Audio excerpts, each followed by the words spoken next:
ปัดจากสาวละอ่อนหลอนมาแดดทอดอย่ากายเป็นลมเย็นไก่ปูเจ้าเล่าจะมาเป็นใจเห็ดตาวันเย็นจะมานั่งอ่อนหนอดใจให้ทาคุณแม่จะรับตั้งนาปัดเงินมาถึง200 บาททวนให้หันแผ่นดินไหวจะบอกเอาไปไม่ตวง200 บาททวนคุณแม่รักอยากแต่คนรู้ป้องจะว่าอย่างไรหามองแม่รัก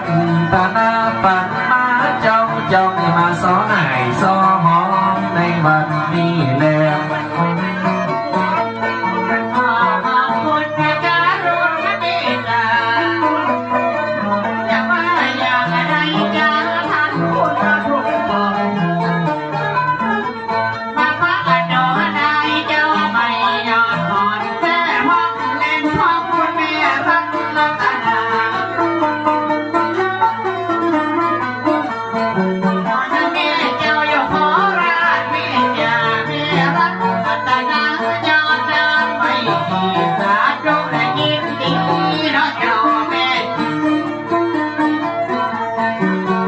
ขอบคุณ